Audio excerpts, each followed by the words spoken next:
quiero hablar un poquito acerca de las heridas que generalmente llevamos aquellos que hacemos la obra del Señor. Así que vamos a la palabra del Señor. El texto bíblico, ¿verdad? Es aquel texto que dice que Elías fue un hombre semejante a nosotros en sus pasiones, ¿verdad? En su vida. Por lo tanto, ¿verdad? Ese es el texto que quiero que meditemos hoy día. Es importantísimo reconocer de que los que están en la Biblia, las personas que están en la Biblia, los personajes, personas en realidad, no personajes, que la Biblia nos habla, ¿verdad? Son personajes llenos de heridas. Hay quienes, ¿verdad? Estamos en este evangelio que también llevamos heridas y llevamos diferentes circunstancias y problemas y dificultades que muchas veces, ¿verdad? Otros no creen ni piensan que tenemos. Generalmente me ha tocado vivir momentos, ¿verdad?, en los cuales Dios me ha bendecido, no sé, ser parte de la predicación de alguna convención, de algún lugar, ¿verdad?, predicarle a unos cuantos cientos de hermanos, incluso a veces miles, y estar predicando, ¿verdad?, y estar ahí, y generalmente uno ve, ¿verdad?, personas fantásticas a través del relato de la Biblia, o incluso sin ir muy lejos, ¿verdad? Nos ven a nosotros o algunos ministros, ¿verdad? Que hemos tenido la oportunidad, la misericordia de parte del Señor para poder hacer algo en la obra de Dios y nos ven, ¿verdad? Como personas que están por allá, ¿verdad? Súper lejos. Y es importante porque si nosotros queremos mostrar, ¿verdad? Cosas buenas o las cosas súper importantes de las personas y de los relatos bíblicos, pudiéramos ver, ¿verdad? Por ejemplo, no, me imagino uno, Rahab, Rahab, ¿verdad? Y pudiéramos hablar de Rahab, por ejemplo, como la mujer maravillosa que permitió a los espías, ¿verdad?, traer y darle una nueva visión del campo enemigo y los protegió, ¿verdad? Y sin embargo, cuando vemos el relato bíblico, cuando vemos la Biblia y leemos, ¿verdad?, los personajes, nos damos cuenta de que Rahab, ¿verdad?, era una mujer muy golpeada por la vida, muy golpeada por la situación. Ella ostentaba, ¿verdad?, la profesión más antigua que existe, ¿verdad?, que era precisamente la de ramera. Pudiéramos ver y pudiéramos analizar, ¿verdad?, cada una de las personas y cada uno de los relatos bíblicos que hay respecto a los hombres y mujeres que viven, ¿verdad?, y que Dios trae y transforma. Sin embargo, esto me lleva, ¿verdad?, al texto bíblico que nos hablaba precisamente de un hombre con el cual yo no sé, me relaciono muy cercano, no por los grandes portentos que hizo, no, en absoluto. Y es Elías, quien, si pudiéramos hablar cosas maravillosas de Elías, pudiéramos hablar, ¿verdad?, de cómo hace descender fuego del cielo, que su oración, ¿verdad?, detiene la lluvia, que su oración, cuando él, ¿verdad?, ora al Señor, también hace descender lluvia. Sin embargo, yo no me relaciono mucho, ¿verdad?, con la parte de la unción de Elías, sino más bien con sus debilidades. Un hombre que después de haber pasado, ¿verdad?, por un gran avivamiento, pudiéramos decir. Yo quiero resumir un poquito, ¿verdad?, la historia, porque ustedes probablemente la sepan, ¿verdad? Él está ahí, ¿verdad?, frente a 850 profetas, 450 profetas de Baal y 400 profetas del bosque, ¿verdad?, que adoraban, ¿verdad?, a los dioses que no eran el único Dios verdadero, y hay un enfrentamiento, y ahí pudiéramos hablar del avivamiento que hubo en aquellos tiempos, ¿verdad? En los cuales, ¿verdad?, este gran profeta no tan solo hace descender fuego del cielo, ¿verdad? Porque esa era la apuesta era, ¿cuál de los dioses es el verdadero? ¿El Dios de Elías o el Dios de los profetas, ¿verdad?, del bosque y de Baal? El Dios que les hiciera descender fuego desde el cielo y consumiera el holocausto que habían puesto ahí, iba a ser el Dios verdadero. Ahora, estuvieron todo el día, ¿verdad?, los profetas de Baal intentando hacer aquel sacrificio, ¿verdad?, y que descendiera fuego del cielo, pero obviamente Elías, el profeta de Dios, en el gran avivamiento, el gran portentoso, ¿verdad?, profeta de Dios, no tan solo hace descender fuego del cielo, sino que dice la Biblia que hace cavar un surco en medio alrededor del sacrificio y dice, traigan más agua, ¿verdad? ¿Por qué? Porque no quiero que los profetas dicen que esto fue combustión espontánea. Quiero que sea algo que verdaderamente deje la marca de que Dios es Dios verdadero en medio de Israel. Por lo tanto, ¿verdad? El fuego consume desde el cielo todo el sacrificio que no tan solo estaba ahí, sino que estaba además mojado. Había agua ahí. Sin embargo, la Biblia nos dice que después de ese episodio, ¿verdad? Le llega un WhatsApp de Jezabel. ¿Ah? Le llega un WhatsApp de Jezabel diciéndole, ¿sabes qué? Así como tú has matado a todos estos profetas, ¿verdad? Yo también voy a matarte a ti, le dice. Y la Biblia dice, en el capítulo 19 de Primera de Reyes, que precisamente Elías cae y huye. Y yo muchas veces me he pensado de qué huye Elías, porque precisamente él pudo haber orado a Dios, haberle dicho, Señor, ¿verdad? Un poquito de esa llama quisiste descender que caiga por el lado de Jezabel, y seguramente Dios lo hubiese hecho. Sin embargo, él huye. Y cuando yo me pongo a pensar de qué huye Elías, Elías no huye precisamente de Jezabel. Elías no huye, ¿verdad? De lo que pudiera haberle hecho Jezabel. De hecho, él desea morirse cuando él está, ¿verdad?, en esta condición. Se compara con su padre, se compara con su madre, ¿verdad? Y lamentablemente, ¿verdad?, él entra en un estado de depresión. Pero yo me he puesto a pensar de qué huías, Elías. ¿Por qué? Porque precisamente muchas veces nosotros, cada uno de los cristianos, tenemos luchas internas, tenemos problemas internos.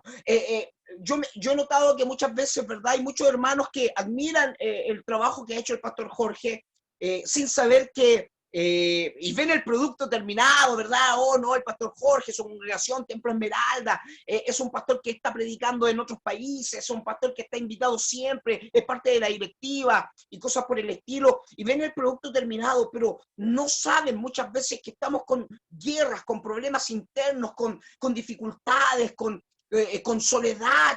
Elías estaba huyendo no tan solo de Jezabel, él huía de su propia vida, él huía de aquello que lo hacía sentir solo. No me cree que él se sentía solo precisamente cuando Dios le envía, ¿verdad?, el ángel con un poco. Me encanta el Dios de los desayunos. Me encanta aquel Dios que es capaz de no criticarte y decirte, ¿verdad? ¿Por qué estás así, Elías? Has derrotado a los profetas de Baal y ahora estás así. No, llega y lo que hace el mensajero de Dios es darle un desayuno. Come, le dice. Pero Elías vuelve a dormirse. Y vuelve a dormirse porque muchas veces, ¿verdad? Palabras de aliento no nos levantan a la primera, no nos levantan, ¿verdad?, de la situación que estamos viviendo. Y él se sentía absolutamente solo. Les recuerdo que luego le trae de nuevo otro desayuno, pero ahora le trae un mensaje, le dice, tienes que levantarte porque largo camino te resta. 40 días, 40 noches, Elías camina con esa comida y llega a una cueva. Y ahí revela su corazón. Él se sentía solo. ¿Y por qué se sentía solo? Porque él lo dice. Y le dice, Señor, yo solo he quedado, lo han matado a todos, soy el único sobreviviente en esto. Y muchas veces la soledad nos hace sentir, ¿verdad? A pesar de que otros ven las redes sociales, ven lo hermoso que tal vez fue el mensaje que nos dio el predicador, el pastor o el hermano, o cómo es usada la hermana, ¿verdad? Sin embargo, no ven el interior, no ven las luchas, no ven las cicatrices que muchas veces tenemos que llevar a aquellos que hacemos la obra del Señor. ¿Por qué? Porque la Biblia nos enseña, hermanos, la Biblia nos dice que precisamente el camino del Señor no es un camino fácil. Sin embargo, seguimos confiando en que Dios está en medio de nuestros problemas y nuestras dificultades. La gran lección que debemos entender del camino del Señor no es que no vamos a tener problemas, sino que en medio de los problemas seguimos adelante, seguimos adorando, seguimos bendiciendo, seguimos creyendo en aquel Dios todopoderoso que puede ayudarnos, que tiene un propósito para nuestras vidas. No es que tal vez nuestro matrimonio no se vaya a disolver, no es que tal vez nuestra enfermedad no, vaya a sanar, no es que tal vez, ¿verdad?, el problema vaya a ser quitado o la enfermedad vaya a ser, ¿verdad?, ¿verdad?, llevada, sino más bien que es en medio del problema vamos a seguir adorando, en medio de la dificultad vamos a estar aquí, ¿verdad?, siempre bendiciendo al Señor, a pesar de que tal vez un divorcio puede llegar a nuestras vidas, vamos a seguir, ¿verdad? Mientras que otros se refugian, tal vez en el alcohol, en las drogas, nosotros vamos a seguir bendiciendo y diciendo, Dios tiene un plan, Dios tiene un propósito, Dios tiene, ¿verdad?, un plan trazado, aún en medio de nuestras dificultades. Y esa es la diferencia. Ahora, hay quienes están esperando, ¿verdad?, el fuego, el terremoto, que quebranta la peña, la gran tormenta, ¿verdad?, que Elías recibe y encuentra precisamente en aquella cueva en la cual se esconde. Sin embargo, mientras no aprendamos a escuchar la voz de Dios en los susurros, mientras no aprendamos a oír la voz de Dios que viene, ¿verdad?, que nos apapacha, que nos abraza en medio de nuestras dificultades, en medio de nuestras cicatrices, nunca vamos a entender que Dios no es un Dios tan solo de montañas, sino que también de valles, que no es un Dios que, ¿verdad?, está con nosotros cuando estamos allá arriba, sino que es un Dios que está también con nosotros y especialmente está con nosotros cuando estamos por allá abajo. Queremos y debemos entender de que Dios es precisamente un Dios que va a estar en todo momento junto a nosotros. Viene a mi mente almas rotas, como un Gedeón que había sido menospreciado. ¿Saben por qué? Porque precisamente era hijo, tal vez ilegítimo. No tan solo eso, viene a mi mente, ¿verdad?, un David, porque pudiéramos hablar del gran guerrero, del gran salmista, y nos quedamos con los salmos de David, pero cuando profundizamos en la vida de David, vemos un hombre solitario, lleno de cicatrices, lleno de dolor, lleno de rechazo. Viene a mi mente, ¿verdad?, un Pedro, ¿verdad?, que lo vemos predicando y que 3.000 son convertidos y 5.000 luego, pero cuando vemos, ¿verdad?, una vida, vemos una vida de sacrificio, vemos una vida tal vez de dolor. Vemos a un Pablo. Pablo no merecía ser, ¿verdad?, azotado por el dolor. Pablo merecía, ¿verdad?, estar, ¿verdad?, ahí arriba, ¿verdad?, ser casi un superhéroe. Sin embargo, cuando entra en la intimidad con Dios, precisamente Pablo le dice, Señor, ¿por qué no quitas de mí este dolor? ¿Por qué no quitas de mí este problema? ¿Por qué no quitas de mí esta dificultad? Y el Señor le dice, Pablo, que mi gracia sea suficiente. Oh, bástate de mi gracia, porque mi poder se perfecciona en tu debilidad. Son las cicatrices que la vida nos ha dado, porque la vida es así, la vida nos llena de cicatrices, las cuales, verdad, muchas veces son utilizadas por Dios. Es ahí donde la iglesia tiene un papel fundamental, donde tú y yo tenemos un papel fundamental. Cada vez que las personas lleguen, ¿verdad?, llenas de heridas a nuestra iglesia, o cada vez que haya una persona llena de heridas y yo conozco, debo hacer el papel de poder traerlas a los pies del Señor. Y eso no significa quererlas cambiar por nuestras propias fuerzas, sino que traerlas, aceptarlas tal cual como son. ¿Por qué? Porque muchas veces, ¿verdad?, tal vez mostrar el corazón abierto, mostrar el corazón lleno de heridas, mostrar, ¿verdad?, que no somos superhéroes, muchas veces nos van a traer críticas, pero generalmente las críticas van a ser de personas hipócritas. Hipócritas, ¿saben por qué? Porque todos tenemos heridas. Sin embargo, hay quienes, ¿verdad?, dicen, no, yo no, tú sí. Sin embargo, cuando abrimos el corazón y mostramos, ¿verdad?, quiénes somos verdaderamente, les damos la oportunidad a otros de entender de que en la iglesia no hay superhéroes, no hay superhombres, hay gente que se equivoca, hay gente que lo pasa muchas veces muy duras, bien negras, penas negras, ¿verdad? Sin embargo, aquí estamos, a pesar de nuestra pena negra, oscura, estamos alabando, bendiciendo al Señor, buscando los medios de poder glorificarle, como en este día, por medio de esto. Viene a mi mente la historia de uno que lo conocemos como Moisés, un hombre que precisamente sus primeros 40 años de vida fueron aleccionado con la mayor sabiduría de la gran potencia que había en aquellos tiempos, que era Egipto. Sabía artes de guerra, sabía blandir una espada, sabía, ¿verdad?, lo que eran toda la sabiduría del panteón de aquellos tiempos, ¿verdad? Tenía toda la riqueza, toda la educación. Luego, en la segunda etapa de su vida, 40 años que para él pudieran haber sido 40 años perdidos. De hecho, él lo dice, 80 años, ¿ya qué voy a poder hacer yo, Señor, si tú me llamas en este tiempo? Escondido ahí en el patio trasero de un desierto, conversando con una llama ardiente. Déjeme decirle, probablemente durante esos 40 años en el desierto, Moisés no entendía y había dado por pérdida toda la cicatriz que significó haber vivido en Egipto, haber aprendido eso. ¿Para qué me sirve? Pudiéramos haber hablado, ¿verdad?, de este Moisés como el asesino, porque lo era.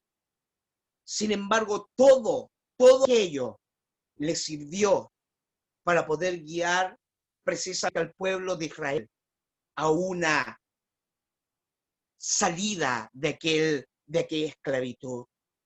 Son nuestras experiencias dolorosas muchas veces, queridos hermanos, que nos llevan precisamente a un nivel que no sabíamos que podíamos llegar.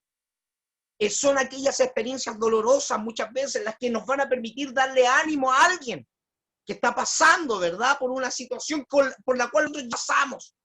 Por lo tanto, debemos entender de que las cicatrices en nuestras vidas están puestas ahí por algo. Están puestas ahí, ¿verdad?, porque muchas veces son esas cicatrices las que nos recuerdan que debemos aprender a ser misericordiosos, que debemos aprender, ¿verdad?, a no atropellar ni tampoco juzgar a una persona, sino más bien recordar que nosotros alguna vez también estuvimos ahí, que nosotros alguna vez también necesitamos un abrazo, que alguna vez, ¿verdad?, nosotros también necesitamos que alguien nos levantara y nos diera palabras de ánimo. Muchas veces vemos los productos terminados, vemos, ¿verdad?, ahí el siervo de Dios, la sierva de Dios. Sin embargo, muchas veces ignoramos que precisamente para llegar ahí tuvimos que pasar por un proceso. Hay quienes ostentamos cicatrices que nos avergüenzan. Sin embargo, quiero decirte hoy día, esa cicatriz por la cual, ¿verdad?, te avergüenzas muchas veces va a ser la madurez que vas a tener para dar un buen consejo, para extender la mano cuando nadie la extiende, para poder bendecir a otro en medio de su dolor, en medio de su problema. Pero eso se aprende precisamente aceptando que el Señor trabaja por medio de nuestros dolores, trabaja por medio de nuestras cicatrices, trabaja por medio de aquellas cosas que muchas veces nosotros nos avergonzamos, pero que Dios utiliza para poder llevarnos precisamente a donde Él quiere. Quiero dejarte en este día. Precisamente eso es la iglesia muchas veces, un ejército que deja tirados sus heridos, que decimos, estás ahí porque algo malo hiciste, estás ahí, ¿verdad?, porque el pecado te está, algo hiciste, ¿verdad?, el pecado que llevas en tu vida te tiene ahí. Creo que el único ejército que dejamos a nuestros heridos ahí y los pisamos encima para poder, ¿verdad?, dejarlos ahí tirados. Creo que eso debe cambiar en Templo Esmeralda. En Templo Esmeralda debe haber, ¿verdad?, una congregación que esté dispuesta a socorrer a los caídos, a poder traerlo. Y no estoy haciendo apologética del pecado, no estoy, ¿verdad?, diciendo de que vamos a aceptar, ¿verdad?, en nuestras vidas el pecado. Estoy diciendo, vamos a traer a la gente y en el camino ellos van a ser restaurados por el Dios Todopoderoso. Pero nuestra labor no es de juzgar. Nuestra labor es precisamente tomar estos heridos y ponerlos a los pies del Señor, recordando siempre que nosotros fuimos parte de esos heridos. Quiero que podamos orar, que podamos decirle al Señor, Señor, queremos ser misericordiosos como tú lo eres. Queremos tener el corazón como tú lo tienes. Hay algo, hermanos, que es importante entender. Cada vez que interpretemos la Biblia, debemos hacerlo por medio del carácter de Dios. Eso es un secreto profundo de la interpretación bíblica. ¿Qué haría Dios en esta situación? ¿Cómo lo trataría Dios? ¿Qué haría Dios, verdad, con aquel hermano que está tal vez adolorido? Con este hermano que está con problemas. ¿Qué haría el Señor Jesucristo con esta persona? Les recuerdo que precisamente los fariseos tenían la palabra del Señor. La tenían, se aferraban a ella. Era la palabra del Señor. Nuestros ancianos nos dijeron que esto era así. El ejemplo, la mujer adúltera. Se la traen al Señor y le dicen lo que la palabra de Dios decía. Moisés nos mandó, y si Moisés nos mandó es porque Dios le reveló a Moisés de que a tales mujeres habían que apedrearla. Eso lo decía la palabra. Pero recuérdense, la interpretación tiene que ir siempre con el carácter de Dios. Jesucristo le dice, sí, tienen razón, eso lo dice la palabra, cúmplanla. Pero el que esté libre de pecado, que sea el primero en cumplirla. Por lo tanto, la palabra es correcta, sí, la palabra es correcta, pero la interpretación profunda tiene que ir de la mano con el carácter de Dios. ¿Qué haría Dios?